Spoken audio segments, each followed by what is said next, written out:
Hi guys, and welcome back to World of Tanks, and today we're going to be looking at the T95E2. It's an American Tier 8 premium medium tank, and it's available at the minute in the War of Nations, the Tank Bowl bundles. I think it's in the quarterbacks one with the T2E3, the Ram 2 and the Ripper. So it's the first time it's been on PlayStation 4. I think it's on Xbox, or has been on Xbox once or twice. But it's the first time we've seen it on PlayStation 4, and it's I don't know, I like it. I do like it. It does have its flaws. It has its good features as well, and it's basically got the turret from the M48 Patton at Tier 10, hence why I've got the Legion here, because that also has the turret. But you'll notice, whereas on the Legion the machine gun turret on top has been raised with that extra ring of viewports around the bottom, and I don't think the gun mantle is quite as sloped as well as on the T95. Yeah, the T95's gun mantle looks a bit more sloped, and the machine gun turret weak spot is a bit smaller. Now it's got a very similar gun to the Legion as well, which is the other reason why it's there. And there have been a lot of comparisons to the Centennial as well, which a lot of people kind of say is a bit like the T96, but without the 105. I think I might be remembering that slightly wrong. But anyway, there have been comparisons to the Centennial. Obviously, you know, very similar turret and hull. Well, the hull, yeah, very similar hull shape, and a very similar 90mm gun. But the Centennial does see up to Tier 10, as does the Legion. The T95E2 does not. So it has that going for it as well. But the Centennial and the Legion both have a lot more penetration. Well, the Legion doesn't have too much more, but the Centennial does have quite a bit more. But anyway, so it's the M48 Patton turret on a new hull that we've not seen before, and I must admit it's a bit of an odd looking hull, I think. The upper plate, the upper glacis plate there, it's not bad. It's 95mm, but that is sort of more at the front, but we'll look at that in a bit more detail shortly. But it does have an extra 100 health over the Centennial and the Legion as well, at 1500 health points, and its listed price in the Tankopedia is 7,500 gold. Now let's have a bit of a look at the gun. Right, well, it's a 90mm gun M41E1, and the Legion has the 90mm gun M41. Both get 8 rounds a minute, whereas the T95 gets 173 pen on its standard ammo, the Legion gets 190. So that was buffed. I think originally it was 173, but it did get buffed because that sees Tier 10. This doesn't. 240 average damage, which is, you know, standard for a 90mm. Now, interestingly, both tanks have 250 for their premium ammunition for the penetration, and again 240 damage, and then 45 and 320 for the HE, and again that's the same on both. They both have the same aiming time at 2.3 seconds, and both have the same accuracy at 0.36. However, this is where I think that the T95E2 lets itself down slightly. Its hull traverse is only 36 degrees a second, which would be fantastic for a heavy tank. For a medium tank, well, I think I had a quick look, and that seems to be the lowest traverse for a Tier 8 medium in the game, possibly. It's, if not, then it's definitely one of the lowest. The Pershing at Tier 8, the Tier 8 American medium, I think that's got 38, which isn't brilliant. You know that some of the Russian ones are like 50 and you know, 46, that sort of thing.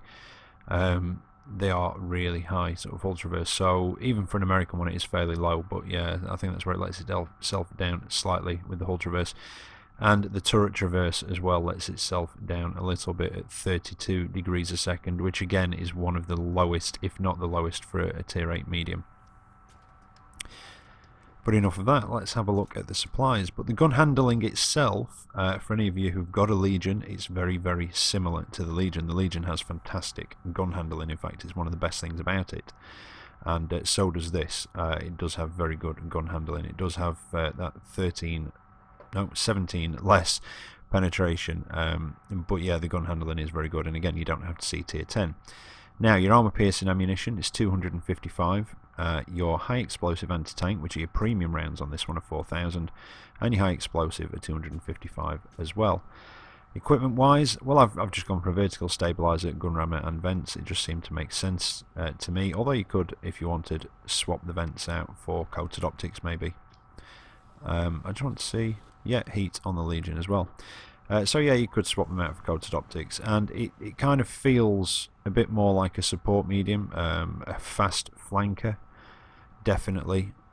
You know, especially at range as well, and if you can hide your lower glacis, that upper glacis can actually bounce quite a lot of shots off your upper hull, because it has got a very, very good angle to it, and of course the increased range makes your hull armor, turret armor more effective as well, and it also makes that machine gun weak spot a bit smaller, because that is your main weak spot. There's that and your lower glacis.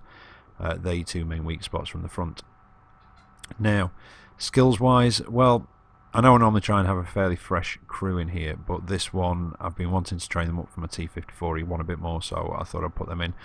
I've got Sixth Sense, Brothers in Arms and Camouflage, and I'm also training up repairs, and to be honest, you know, you can't really go far wrong with those. If you don't want to have Brothers in Arms straight away, then that's up to you, but I think with this one you definitely want clutch braking on it, because the hull traverse is not that good.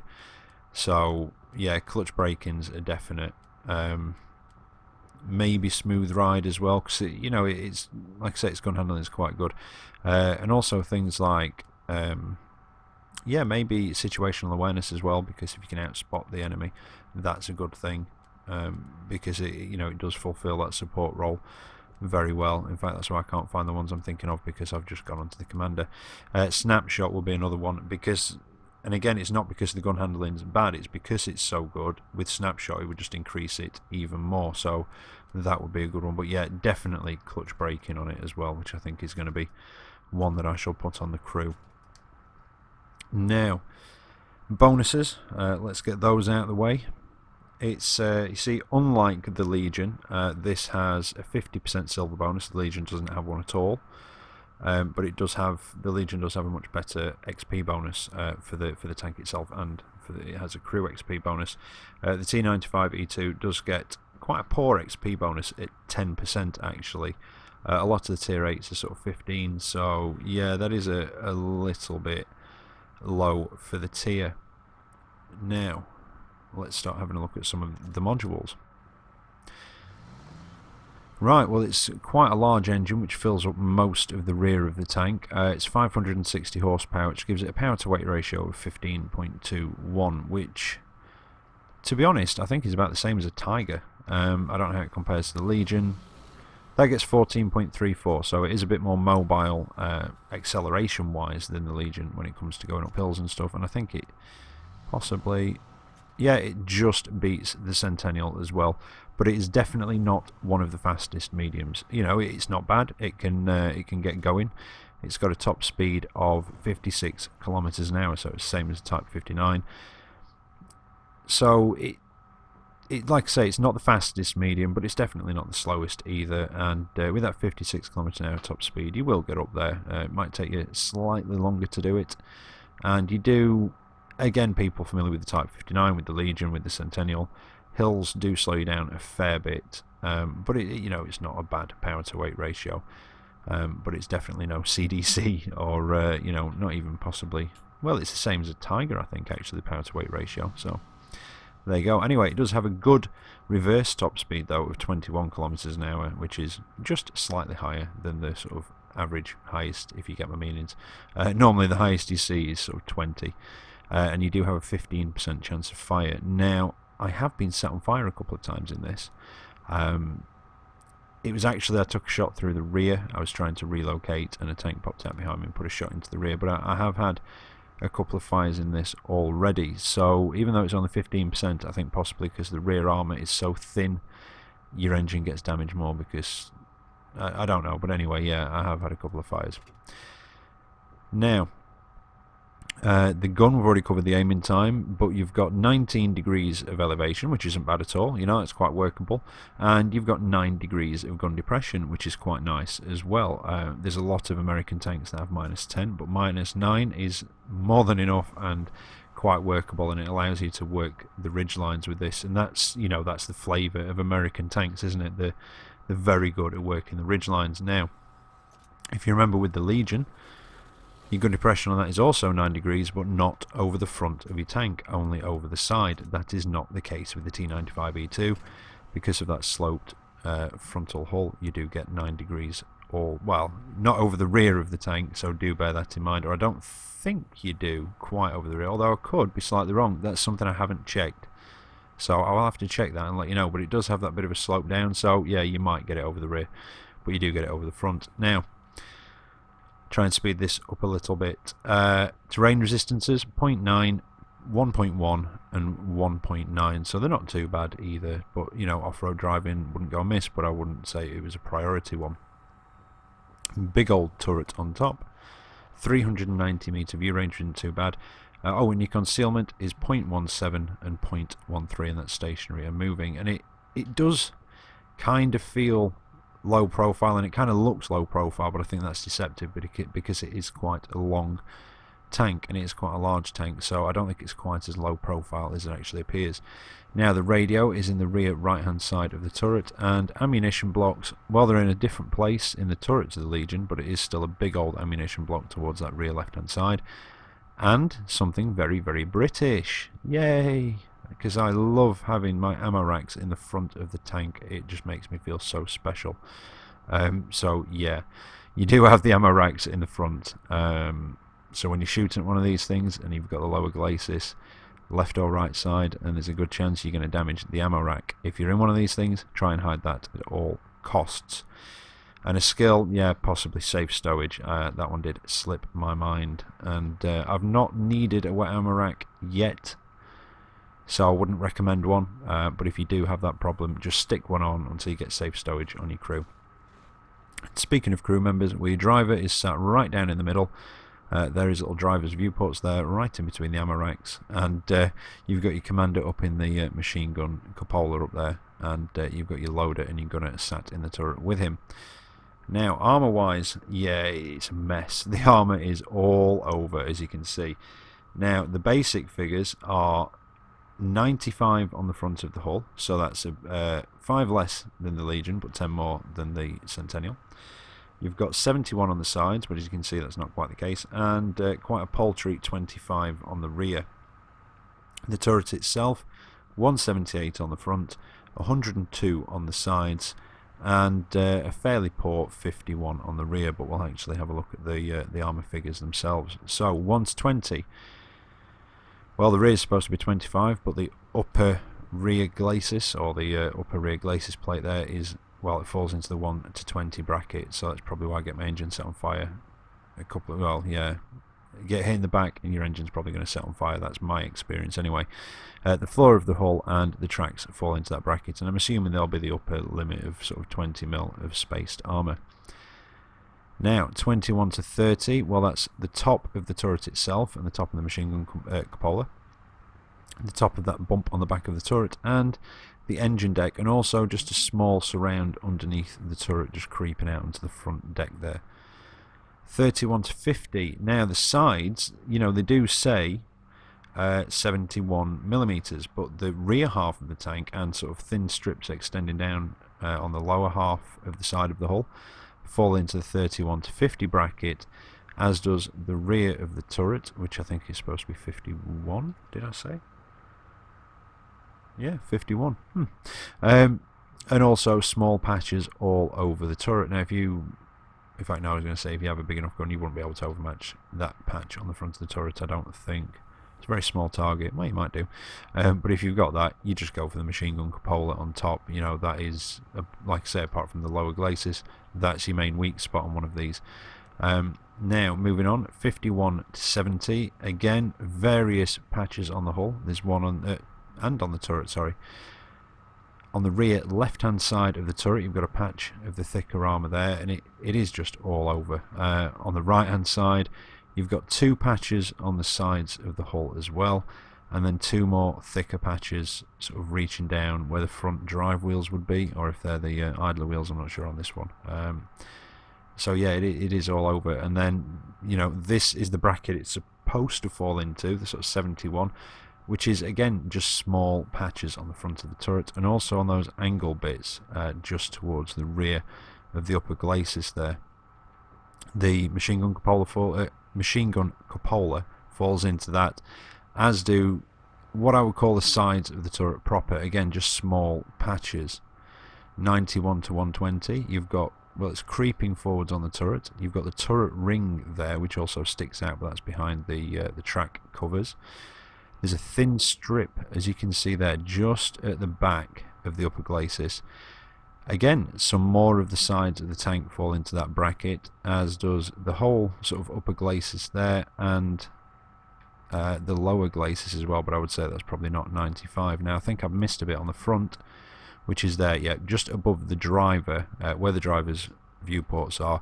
That falls into the 51 to 70 bracket as well. And you've also got the large plate behind, I think that's behind the gun mantle, or is that the centre of the gun mantle? That falls into that as well. And then moving on, you've got 121 to 160, which is just creeping forwards onto, say, the turret cheeks maybe. And then 161 to 190, which is the rest of the turret just behind the gun mantle as well. But that's basically it. So if you've got one of these from the front, if you're tall enough, you can put it down just around or just behind the driver's viewports. To be honest, if you're tall enough, if you've got enough pen, you could probably put it through the upper glacis anyway. But if not, machine gun cupola on top is one of the easiest places, or the lower glacis. And I think that about covers it. So let's get into the replays and see how it actually handles. Right, so here we are for the first of the replays. It's tier 8 match, and it's on Overlord, and it's standard battle. Now, I have had a few tier 9 matches in this. Done alright, actually. You know, it's not a bad tank. I don't think it's quite as good as I possibly expected it to be, although I don't know if that's quite fair. But it is quite a good tank. Like I say, the hull traverse and the turret traverse do let it down slightly, but if you are used to playing your high tier American mediums, because like I say, the Pershing, that's hull and turret traverse aren't much higher than this, and you like that sort of style of gameplay, the more support, the ridgeline fighter, then I think this could possibly be the tank for you. And I've not actually seen any others at all. I've not noticed a single one apart from the one that I've been in. And I mean, unfortunately, I say unfortunately, the Ripper, it's not bad. You know, it's not great, but it's not bad. The gun is a bit crap. It's the gun off the M3 Lee, but the frontal armour, I mean, it's tier 5, and I think it's got 76mm of frontal armour, and it's, you know, very well sloped. It's an M4 variant, and it's just the gun that lets that down. And you know, you get the T93E2 in there, which I really do not like at the moment. I've only had a couple of games in it. First impressions are I really don't like it. And you get the Ram 2. Now, the Ram 2 is supposed to be a fairly decent little tank. I've been in it once so far and thought it was alright. But yeah, so it's in that bundle anyway, like I say. And the point is, I think that's probably why I've not seen many of these, because the other tanks in there haven't got particularly good reputations. Now, I didn't manage to pen that Motherland, but I think did he bounce off me? And like I say, the upper glacis of this is very bouncy, especially when you're using that gun depression. And I've not got, see, that was a bounce from the T95/2. I've not got to the patterns on the American line. Is it the M48, is that the top one? Is it the M46 before that? But I've not got to those yet. But again, you know, it's using the turret off the M48, so anybody who's been in that, similarly, I had a couple of people say that, you know, they like the M48 Patton, they bought the Legion, and they love the Legion because it plays, you know, quite similar. And I think this would probably be a similar sort of thing, but this gets preferential matchmaking. T25/2 has gone, and there's now three of us moving in on this Motherland, so he's pretty much stuffed. Although he does, yeah, he wants to get a hit on me. Look, I managed to get one on his side, and he gets one into me.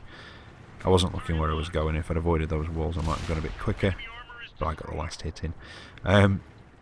Yeah, going back to what I was saying, if it was between this and the Legion, you know, throw the Centennial in there as well. I really don't know which I'd go for, to be honest. I really don't.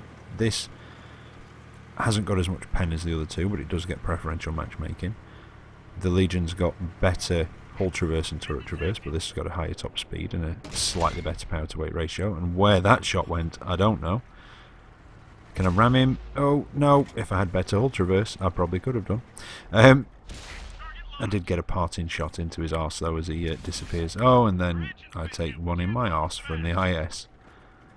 Great. But yeah, out of the three, I don't know. I really don't. This does have good gun handling like the Legion.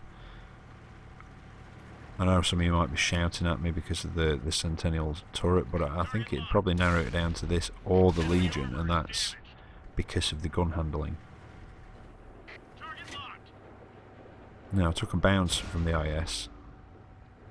And I've said it before, and I'll probably say it again before the video's over. Your biggest weak spot is that machine gun cupola, and you know, I can't really emphasise that enough. But again, anybody familiar with those higher tier? Yeah, I didn't think that one was going to pen. I think it just missed. Higher tier American mediums with that cupola on. You know, you'll be used to that anyway.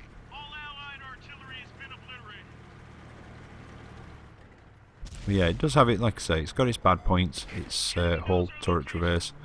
It's got its good points. Its gun handling, its upper glacis, its power to weight ratio aren't bad. It's got a decent top speed.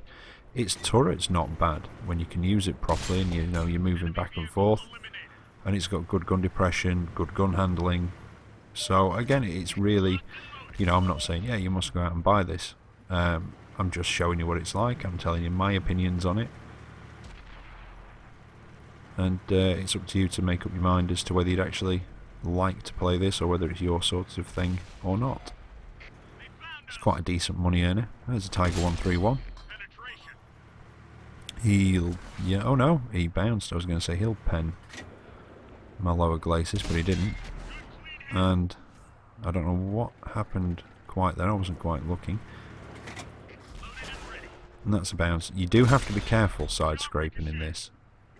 Even though it says 76mm of armour, you've seen it's not quite the case, and towards the sort of rear half of the tank it is a lot thinner, so you do have to be careful.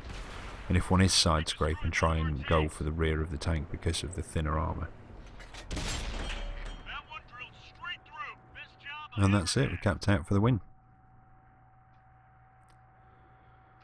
But yeah, I think one of my subs, and I've forgotten your name so I do apologise, describe this as a bit like the American Type 59, and I can see the comparison there. But I got 2,723 damage out of that one, 2,500 blocked, which, you know, that's not bad at all really for a medium tank. And 3 kills and it put me at the top of the table. So not a bad little match. And I did forget to mention as well, I do apologise for the lengthy garage review. I didn't realise it was going to be quite that long. It's with the comparisons added in there, I think, is what added the length. But don't forget, and it's a bit late mentioning it now, I do put a time code in the description that links straight to the replays. So if you do want to skip the garage bit, do look for that in there. Now, this one started a few seconds in. I do apologise. I could not find a picture of the T95E2 for the thumbnail, so I turned off the HUD while the countdown was going, a bit naughty. Took a quick screenshot of it and then, you know, carried on, but it actually turned out to be a fairly decent match. And I was going to let the Firefly go, but he backed up for me to go, and then I just messed up the buttons to say thank you. So yeah, that's why it does start like that. But then I found a decent picture anyway for the thumbnail, so it was all for naught. But yes, where are we? Corellia, tier 8 match again. And like I say, tier 9 matches, you know, it does stand up. You do have to be more cautious. I think I said before, I do feel like it's more of a support tank. I, for some unknown reason, have a compulsion that makes me not play it that way. I don't quite know what it is. I don't know. I feel it would do better in support, like I say, you know. The turret's not bad, it's okay up against stuff that's got very, very bad gun depression because they can't get down to shoot at your hull, and, you know, your turret front's not too bad, but you really do have to keep moving, so I wouldn't recommend brawling in it. But yeah, I don't know. I just have some strange compulsion that means that I feel that I have to get in there in this tank, even though I feel that it would probably perform better in a support role. Although it doesn't perform bad doing this.